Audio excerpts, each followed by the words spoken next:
자, 하나님 말씀 사도행전 1장 11절 1장 11절 같이 한 목소리로 읽겠습니다. 찾으셨죠?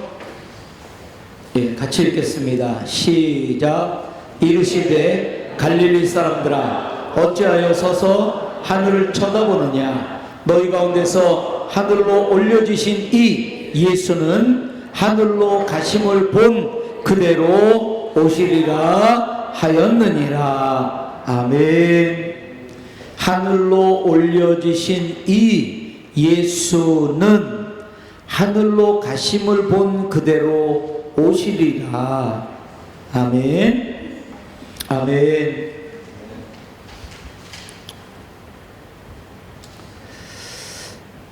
지금 우리 기독교 대한성결교회의 특징, 우리가 다른 교단에서 왔든 아니든 지금은 몸을 담고 있는 기독교 대한성결교회, 짧게 성결교회가 뭐냐 할 때 특징, 전도할 때 제일 앞세우는 것, 그리고 성결교인들의 삶의 기초가 되는 것, 신학의 기초가 되는 게 뭘까? 그걸 우리는 사중복음이라고 그런다.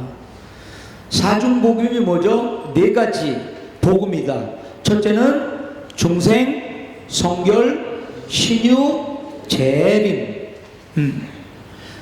예수 그리스도의 이름으로 그분이 이루신 공로로, 그분이 이룬 공로는 뭐예요? 우리의 죄를 빼서 자기가 짊어지고 받아야 될 형벌을 자기가 받으신 그 공로, 그 능력, 그 사랑, 그것 때문에 내가 구원받는다. 다른 어떤 이유가 있을 수가 없다. 오직 그분으로 말미암아 내가 거듭나고, 나의 의로움이 아니라 그분의 의로움을 옷 입어 의롭다 하심을 얻었다. 중생이에요. 잘난 체 할 게 하나도 없는 거예요. 다 그분의 공로예요. 그리고 그렇게 중생한 사람은 거룩한 삶을 살아야 된다. 특별히 우리 기독교 대한성결교회의 성결인들의 삶을 성결해야 돼요. 입술, 태도, 그리고 삶, 성결한 삶을 추구해요. 근데 성결한 삶은 소극적인 삶만 아니라 적극적인 삶까지를 포함한다. 그게 뭐예요? 세상을 성결하게 바꾸는 거예요. 그러려면 능력이 필요해요. 무슨 능력이? 성령의 능력이. 그래서 우리는 성령 받아야 된다. 성령을 경험해야 된다. 그 성령 경험하는 걸 뭐라고 그래요? 성령 세례를 받는다. 성령 세례를 받은 그 상태는 무슨 상태예요? 성령으로 충만한 상태다. 그래서 그 성령 받는 것을 우리는 제2의 은혜다. 한번 자신들을 한번 생각해 보세요. 나는 정말 제2의 은혜를 받았는가? 불같이, 바람같이 가슴이 뜨거워지고 이런 경험이 있는 거예요. 그리고 세 번째는 뭐예요? 그런 사람들에게서 뭐가 나타나요? 능력이요. 신유, 병을 고치는 것. 병을 고치는 것뿐만 아니라 온 삶의 능력이 나타나는 거예요. 내 삶이 치유받는다 할 때 여러 가지를 다 생각해요. 내 영혼, 내 심령, 내 육체, 이게 다 치료받는 걸 말해요. 물론 우리가 말하는 육체의 치유도 있지만 그 속 깊은 곳까지, 중심 깊은 곳, 영혼까지 치료받는 걸 말해요.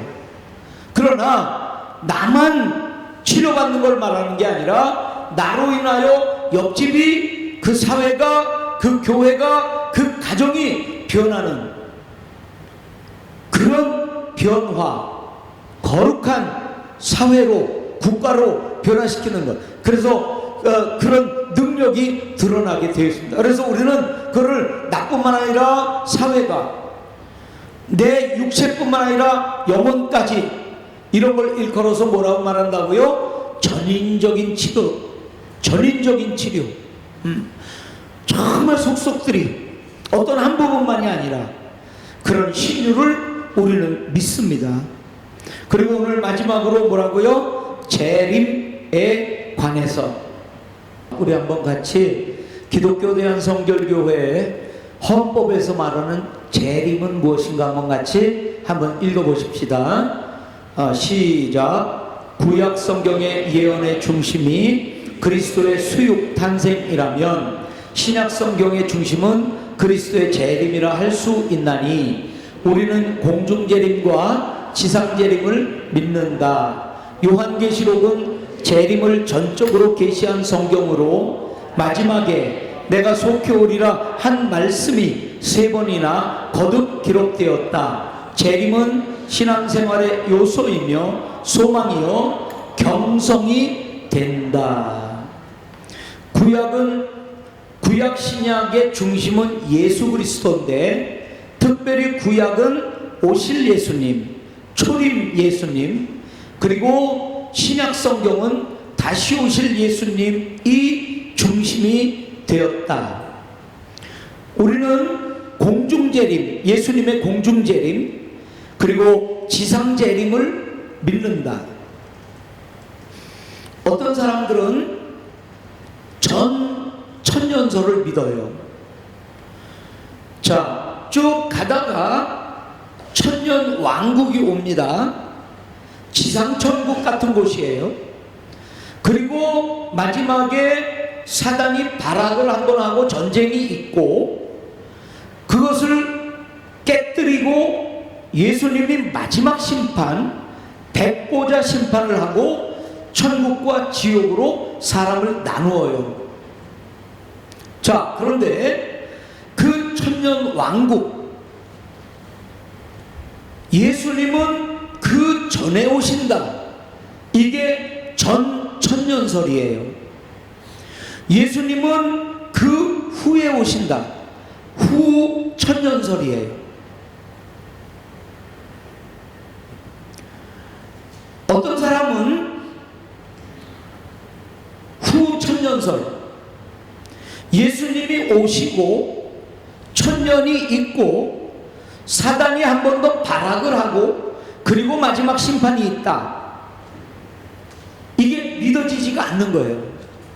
예수님 다시 오시면 모든 건 완벽해야 되거든요. 끝이 나야 되거든요. 근데 또 뭐 천년왕국이 있다, 또 뭐 사단이 발악한다, 이걸 믿을 수가 없다는 거예요. 예수님 오시면 끝, 완성. 그래서 후천년설을 말해요. 근데 성경은 우리 기독교 대한성결교회가 믿는 건 뭐냐면 전에 오세요. 공중에 재림하세요. 그러면 공중에 재림하면 무슨 일이 벌어지죠? 죽은 자들이 일어나요. 그리고 믿는 자들이 끌려 올라가 주님을 영접해요. 그리고 주님과 함께 이 땅에 내려와 천년을 다스려요. 그 중간에 뭐가 있냐면 대환란이 있어요. 믿는 사람들은, 죽지 않은 사람들은 대환란을 거칠까? 대환란을 거치지 않을까? 어떤 사람은 거친다고도 말하고 어떤 사람은 거치지 않는다고 말해요. 어쨌든 간에 믿는 사람들은 공중에서 주님을 영접하게 돼요.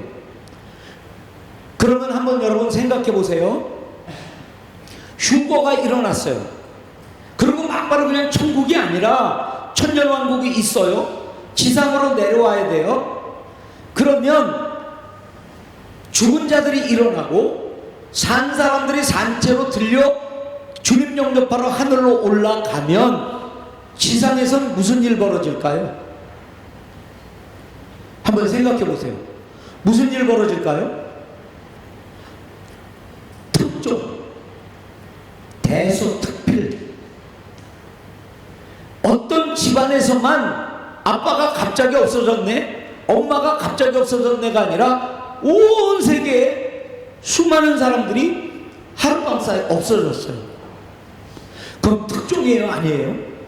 특종이죠. 그러면 그때 무슨 일이 벌어질까요? 믿지 않던 사람들이 최고로 믿게 된다는 거예요. 그렇죠? 그래서 그 천년왕국이 이루어지는 거예요. 지상에서 예수님 영접한 사람들이 내려오고, 지상에서, 죄송합니다. 공중에서 주님을 영접한 사람들이 내려오고, 지상에서 믿은 사람들과 함께 이 땅에 천년왕국이 이루어진다는 거예요. 천년왕국은 거의 천국과 비슷해요. 그래서 생명도 길어질 것이라고 말하기도 하고, 이런 병이나 이런 것들이 없으리라고도 보기도 하고요. 양과 사자가 같이 뒹굴고요. 그래도 아무 해를 받지 않고요. 어쨌든 그런 순서로 좀 어려운 점들이 있고 하지만 큰 그림으로 보면 주님 다시 오세요. 천년왕국 거쳐서 사단이 또 발악을 하다가 천국으로 가든 아니든 간에 마지막에 주님 오세요. 우리 성결교회는 그걸 확실하게 믿어요. 자, 재림은 종말을 말해요. 이 땅의 종말은 주님의 재림이에요. 주님의 재림으로 말미암아 이 땅은 종말이 와요.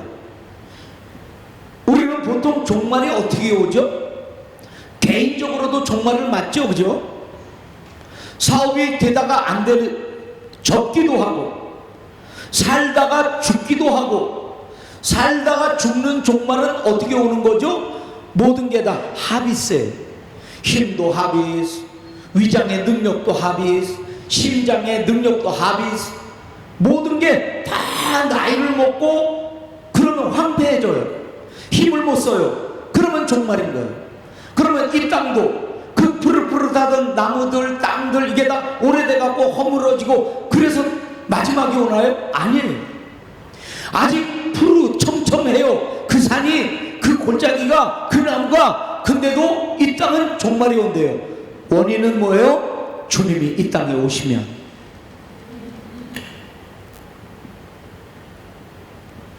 그때 그분은 초림과 다르게 오세요.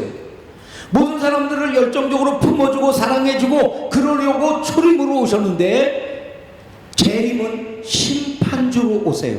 왜냐하면 지금까지는 스데반이 얘기하면 듣는 사람이 있고 안 듣는 사람이 있어요. 베드로가 얘기하면 듣는 사람이 있고 안 듣는 사람이 있어요. 완전하지가 않아요. 그런데 주님의 재림은 모든 것을 완성시키고 오세요.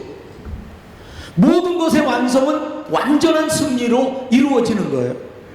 그분이 심판주로 와서 모든 것 옳고 그른 것을 온전하게 심판하시고 온전하게 승리하시고 온전하게 하나님 나라를 완성시키러 이 땅에 오시는 거예요. 그분의 오시면 완성입니다. 모든 게 완벽하게 끝나는 거예요. 지금은 거룩한 자와 가라지와 벼가 함께 있지만 그때는 온전한 것들만 온전함을 이루며 가게 될 거예요.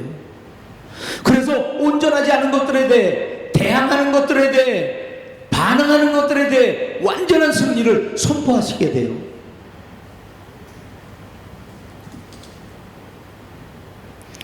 그러기 전에 성경은 징조가 있다고 말해요. 어떤 징조죠? 전쟁, 기근, 지진, 이스라엘의 회복. 이 이스라엘의 회복은 또 요즘 이제 신학자들이 둘로 갈려요. 그게 뭐냐면 이 이스라엘 나라는 정말 이스라엘 나라다. 그래서 1948년도에 그게 나라가 다시 세워지고 2000년 만에 다시 세워지고 지금 그 나라가 회복되어져 간다. 이렇게 실제로 보는 사람들이 있고 어떤 사람들은 신약 시대는 영적인 시대다. 그러니까 그 이스라엘 나라를 말하는 게 아니라 우리가 이스라엘 백성이다.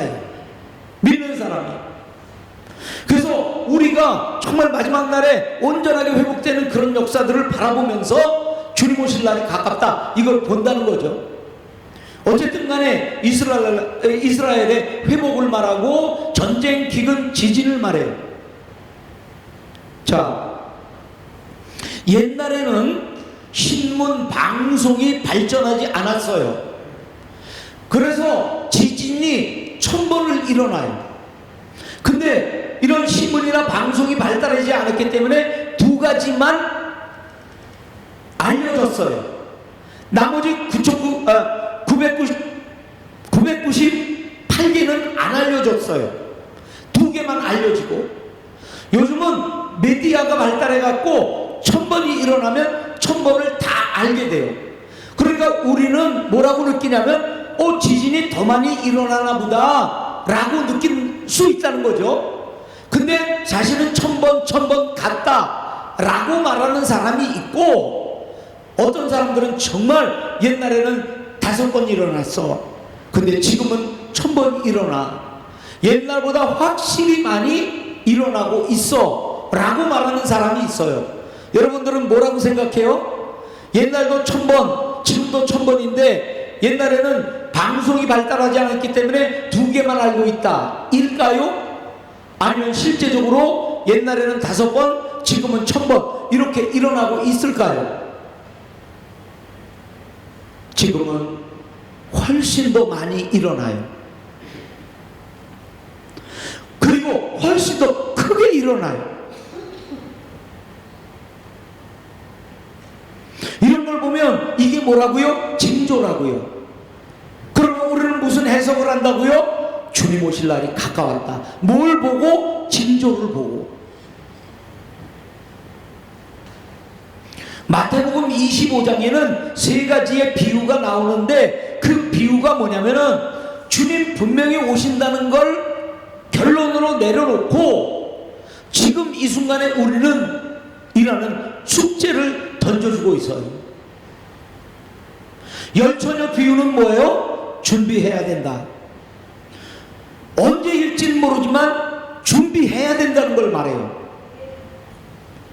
두 번째 비유, 달란트 비유. 이건 뭐예요? 이 땅에 사는 동안 어떻게 살으라고요?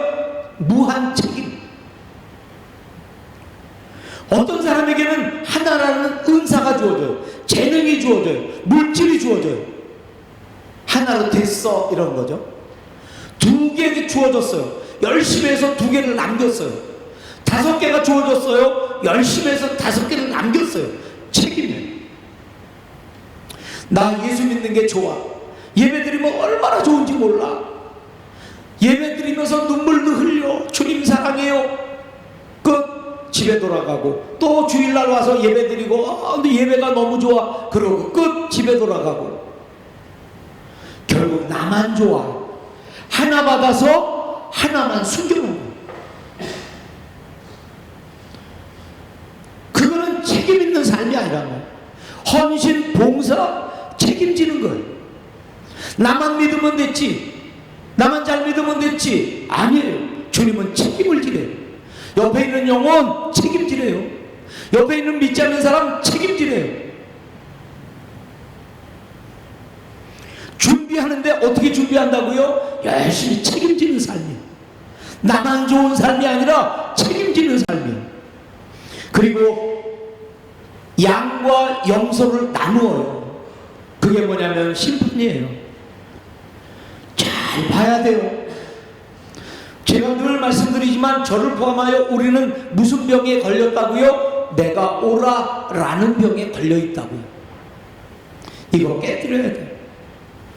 주님은 명백해요. 이게 양인지 염소인지 비슷해 보였지만 마지막에 주님의 눈에는 명백해요.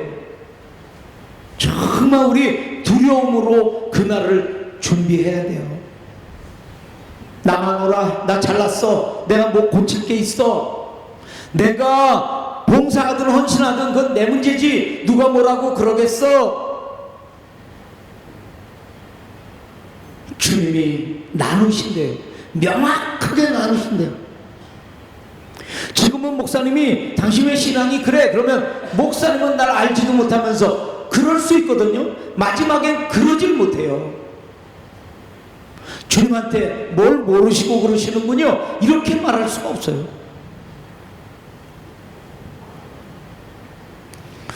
아까는 뭘 말했죠? 징조요. 지금은 뭐요? 때. 어느 때 말세가 오냐예요. 징조가 있어요. 그러면 때가 올 것을 말해주지만 그러면 그때는 어느 때냐 말이에요. 성경은 이렇게 말해요. 복음이 땅끝까지 전해지면 그때가 종말이라고 말해요. 기근 이런 것들은 징조예요. 올 것 같구나예요. 근데 이게 때구나, 그거는 복음이 전해졌을 때. 제가 전에도 그런 설명을 한번 드린 적이 있어요. 다시 한번 리뷰를 한번 해보세요.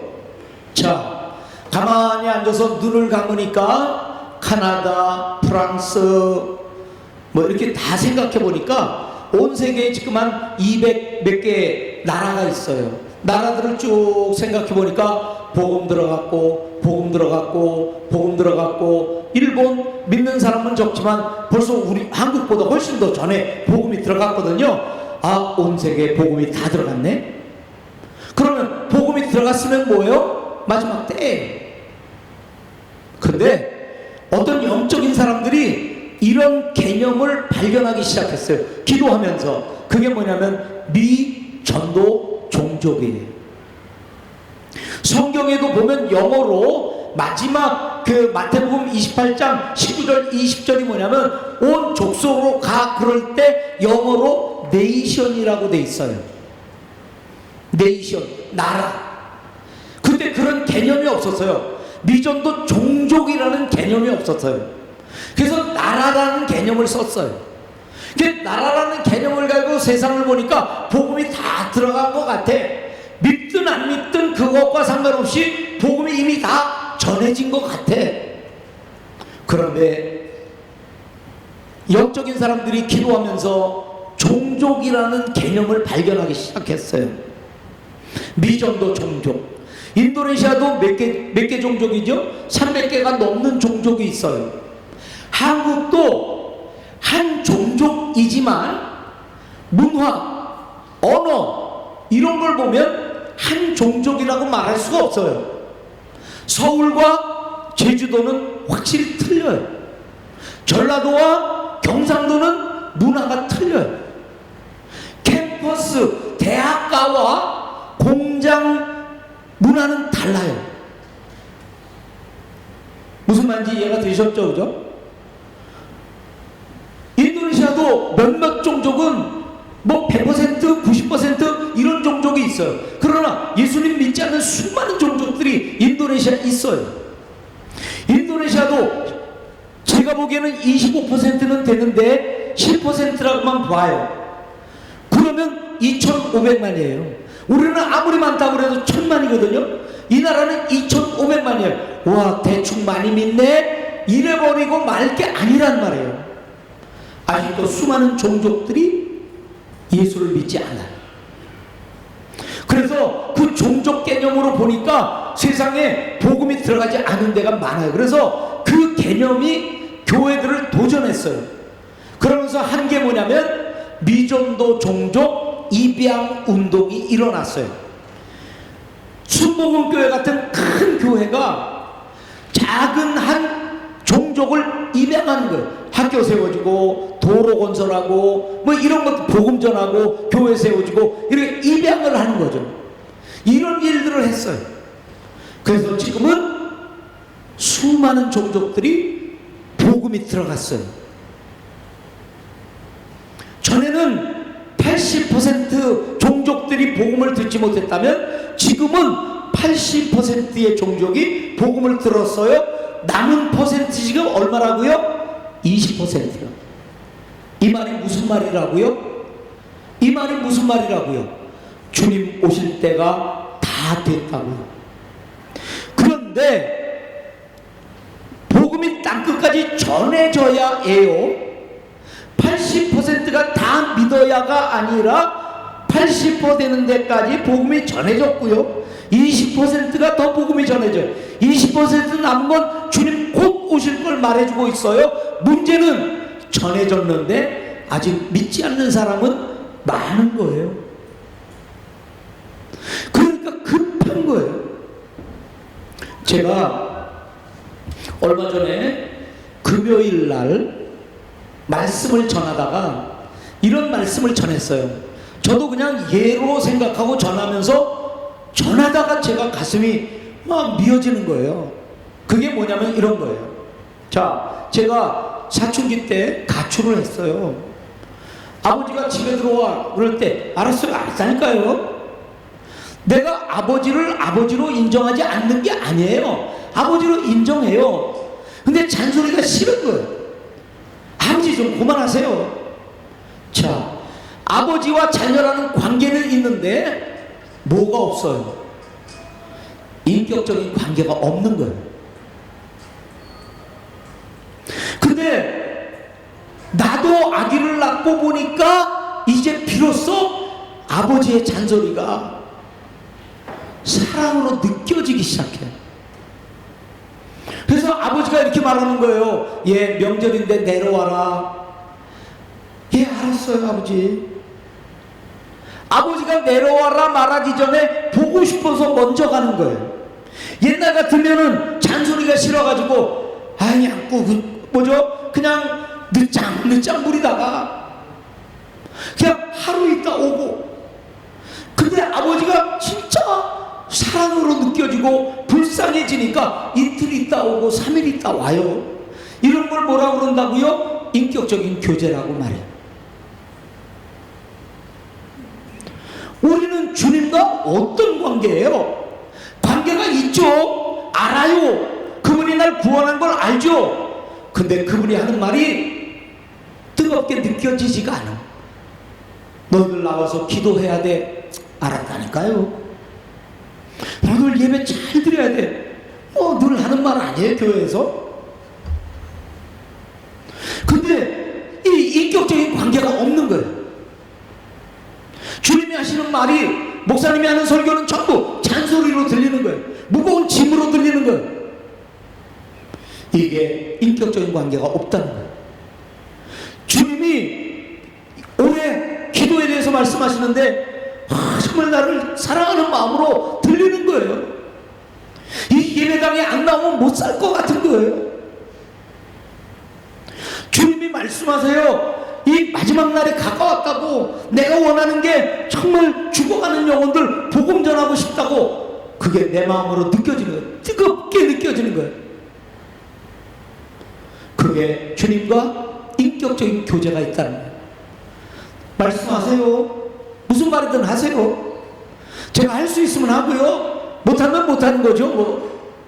나 믿는 사람이에요. 내가 알아서 해요. 이건 인격적인 관계가 없는 거예요. 이 말세를 이야기할 때 주님이 오시겠다는 그 말씀이 정말 나의 사모함으로 들리세요? 가서 심판하겠다 할 때 정말 두려움으로 다가오세요? 심판한데도 마지막 얘기, 내 개인적인 얘기로, 나를 향한 개인적인 인격적인 말로 들리지가 않아요. 주님과 아무 관계가 없는 거예요. 인격적인 관계가 없는 거예요. 남의 말처럼 들려요. 제3자의 말처럼 들려요. 나 말고 누구 딴 사람한테 하는 말처럼 들려요. 주님 다시 오신대요. 이제 얼마 안 남았다고, 때가 다 전해져 가는데 20%만 남았는데, 문제는 믿지 않는 사람은 80%나 있다는 거예요. 그러니까 급하게 빨리 전해야 된다는 거예요. 이게 교회의 사명이라는 거예요. 제가 다시 한번 말씀드려요. 다른 말 같은 뜻. 성령이 떨어졌어요. 120명이 성령을 받았어요. 우리는 신학적으로 그 120명이 뭐를 세웠다고 말해요? 그때부터 교회의 시작이라고 말해요. 교회는 뭐를 해요? 복음 전해요. 그래서 이 세상은 아직도 뭐가 남아있어요? 복음 들을 시간이 남아있어요. 아직도 누구든지 복음을 들으면 구원받을 수 있어요. 그걸 뭐라고 말한다고요? 은혜의 시대라고 말한다고요. 아직도 뭐가 남았다고요? 은혜는 남아있다고요. 그래서 이 시대는 교회의 시대요, 성령의 시대요. 교회가 뭐 한다고요? 선교한다고요. 그러면 세상은 아직도 무슨 뭐가 남아있다고요? 복음을 들을 시간이 남아있다고요. 이 시대를 뭐라고 그런다고요? 은혜의 시대라고요. 은혜가 남아있어. 아직 기회가 있어. 언제든지 모르지만 주님 오시면 문이 닫혀. 많은 사람들을 오해를 해요. 2000년이나 지났는데 아직도 종말이 안 와? 그러면 정말 안 오는 거야? 이렇게 하시는. 그런데 주님이 2000년을 연기하신 이유는 뭐죠?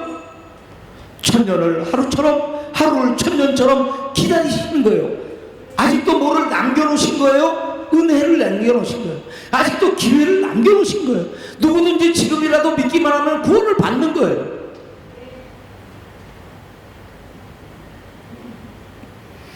주님의 마음은 급한데 우리의 마음은 전혀 급하지가 않아요. 아까도 말한 대로 주님과 인격적인 관계가 있어요. 그분의 마음이 막 내 마음으로 막 다가오고 저려오고 아파오고 기뻐오고 그렇게 하나요? 말씀하십시오. 들을 건 듣고 안 들을 건 안 들을게요. 말씀하십시오. 말씀하시든지 말든지. 내 삶이 있고 교회의 삶과 세상의 삶은 다른 거죠. 이러고 살고 있나요? 정말 주님의 그 마음이 막 다가오나요? 다시 오시기 위해 그 전에 우리 교회를 세워서 복음을 전하고 많은 사람들을 주님께 돌아오게 하고 주님 오실 때 수많은 영혼들을 정말 영접하기를 원하시는 주님의 마음을 우리는 아나요?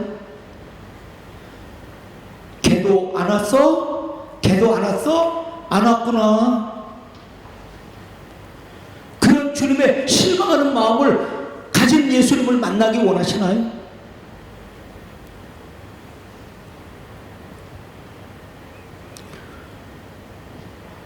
이 데살로니가서는 왜 종말이 연기되는지를 알려주세요.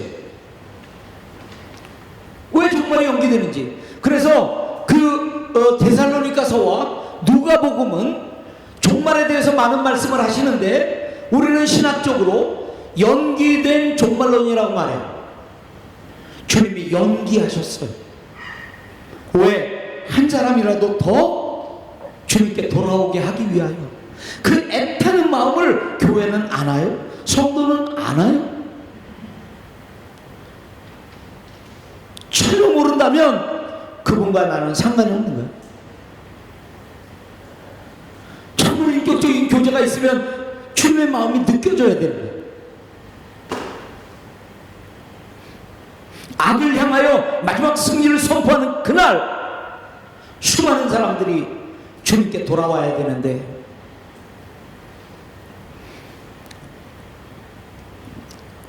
우리 기독교 대한성결교회 1940년대에 교회 예배당은 전부 일본 정부로 넘어가요. 신학교는 폐교가 돼요. 한 달마다 한 번씩 나오는 그 월간지가 있어요. 제 방에도 지금도 있는데 활천이라는 월간지예요. 200메토를 계기로 해서 폐간이 돼요. 목사님들이 200명이 붙잡혀가요. 평신도들이 100명이 붙잡혀가요. 6.25를 지나면서 160명이 기독교 대한성결교회에서 순교를 해요. 그 이유는 딱 두 가지예요. 하나, 첫째 계명. 너 하나님만 경배해라. 우상을 내 앞에 두지 마라. 딱 그거 하나. 또 하나는 뭐냐면 재림신앙이에요. 재림신앙 때문에 얼마나 큰 고초를 당하는지 몰라요. 폐간되고 폐교되고 교회 건물이 다 일본 사람들을 손에 넘어가고 그렇게 순교하는 이유가 재림신앙 때문에 그래요. 주님 다시 오세요. 심판주로 오세요. 새로운 나라를 세우세요. 이 말 들으면 딱 뭐와 걸려요? 일본 정부와 걸려요. 저 신학 위험하다 이거예요. 일본 정부를 원수로 보고 심판의 대상으로 보고 있네? 이렇게 돼버린 거예요. 그래서 수많은 사람들을 투옥시켜요. 그리고 물어봐요. 천황이냐 그리스도냐 이런 말들을. 목사님들은 설교를 해요. 그때 독일이 세상을 정복하게 또 전쟁을 일으키죠. 이 아시아에서는 일본이 그렇게 하죠. 독일이 강하든 일본이 강하든 그리스도보다 더 강하지 못하다. 감옥에서 외치는 소리들이에요. 조금이라도 타협했으면 그들은 살았고 기독교 대한성결교회는 폐교가 되지 않았을 거예요. 근데 그 신앙 고백을 제1대는 신앙 고백, 재림신앙, 주님다 주신다, 이거를 놓지 못하는 거예요. 일본 정부가 위협을 느껴서 그거 하지 마라, 그래도 그걸 하지 않을 수가 없었어요. 그리고 핍박당하고 160명이나 되는 순교자를 내요. 그는 6.25 전쟁의 공산 치하 밑에서도 마찬가지예요.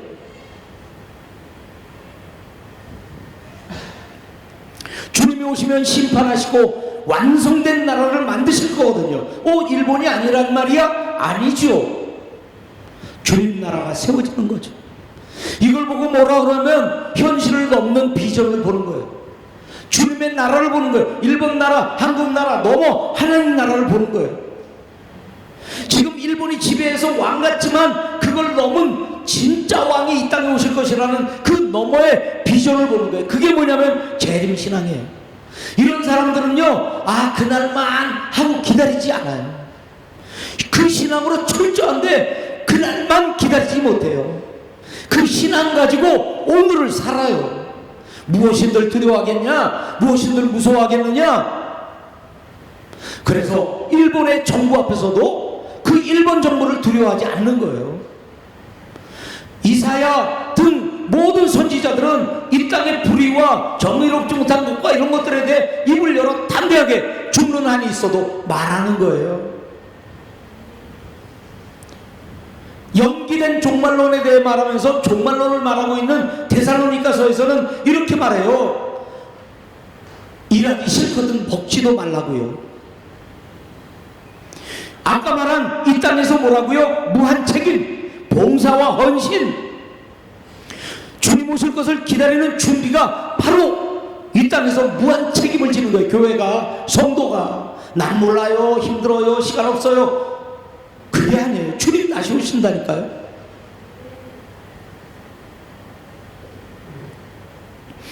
그래서 우리 기독교 대한성결교회 성결인들은 현실 높이가 아니고 내세에만 머물지 않고 그 신앙을 끄집어내어 이 땅에서 발현하고 실천하는 빛을 발하는 그런 삶을 살았어요. 죽어도 투옥돼도. 이게 기독교 대한성결교회입니다. 그래서 기독교 대한성결교회의 로고는 가시밭에 백합화예요. 백합화가 있죠. 그 고동 색깔은 그게 예수님의 그 머리에 가시면류관이에요. 가시밭을 이야기해요. 광야를 이야기해요. 거기에 필 백합화, 그게 기독교 대한성결교회예요. 백합화는 연약해요. 금방 흠집이 생겨요. 어떨 때는 짓물려질 수도 있어요. 근데 백합화의 특징이 뭔지 아세요? 상처를 받으면 받을수록, 짓이겨지면 질수록 오히려 냄새가 강하게 나온다는 거예요. 가시밭에 백합화, 그게 기독교 대한성결교회고 성결인의 삶이에요. 가시밭에 백합화. 우리 이제 믿음교회 로고가 생겨서 믿음교회 로고를 쓰지만 그전에는 그냥 기독교 대한성결교회 로고를 그냥 썼어요. 그리고 지금도 중요한 행사나 뭐 이런 게 있으면 맨 앞에는 우리 기독교 대한성결교회 로고를 쓰고 밑에 믿음교회 이렇게 쓸 때는 앞에다가 우리 그 로고를 사용해요. 기억하세요. 우리 교단의 우리 성결인의 특징이 뭐냐면 가시밭에 백합화예요. 자, 종말론의 결론은 뭐냐면 주님이 역사의 주인이다. 이 역사는 주님이 주관해 가세요. 주님이 이끌어 가세요. 가다가 가시밭이 있어요. 골짜기가 있어요. 그럼에도 불구하고 전 역사는 주님이 인도해 가시는 거예요. 이걸 좁혀보세요. 좁혀봐. 어떻게 돼요? 내 인생의 역사는 주님이시다. 넓혀보세요. 온 우주의 역사는 그 주인은 주님이시다. 됐어요? 이 믿음 꽉 붙드세요. 뭐가 안 될까봐 걱정 근심, 주님이 주인이세요. 내 인생의 온 우주의 역사에 그분만이 주인이십니다.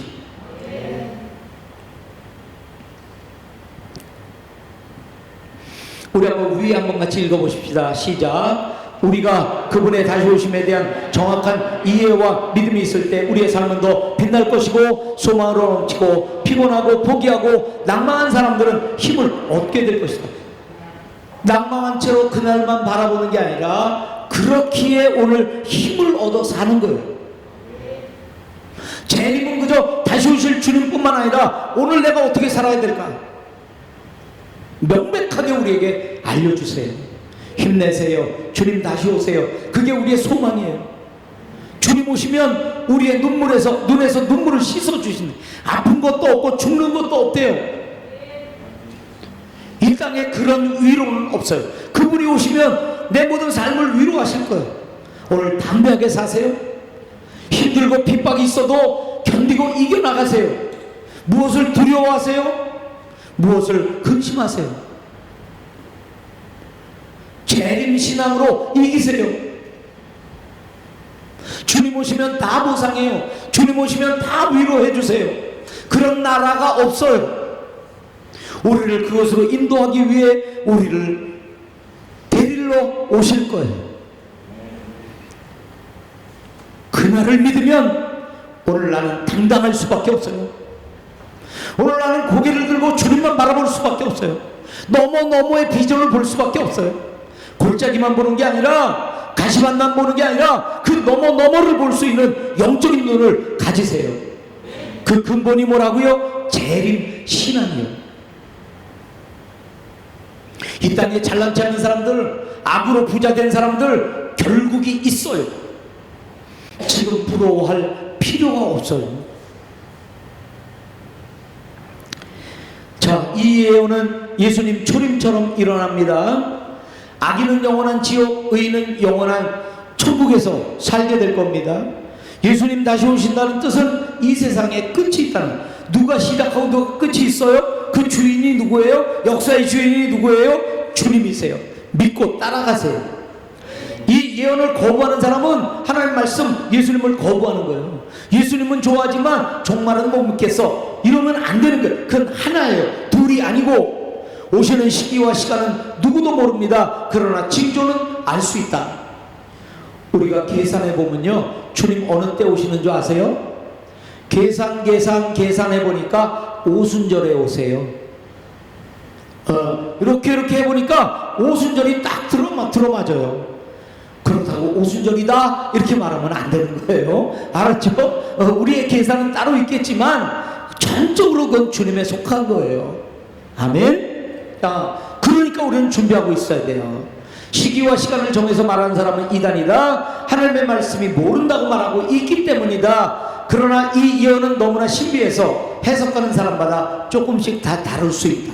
아까도 말했죠? 어떤 사람은 어떤 이론에 의해 가지고 후천년설이야. 오면 완성돼야지. 주님 오셨는데 또 뭔 일이 벌어져? 그러면 아니잖아. 뭐 이렇게 말해요. 그러나 우리는 기독교 대한성결교회는 천년설을 확실히 붙들어요. 그래서 겸손함으로 우리는 서로를 용납할 수 있는 마음이 있어야 된다.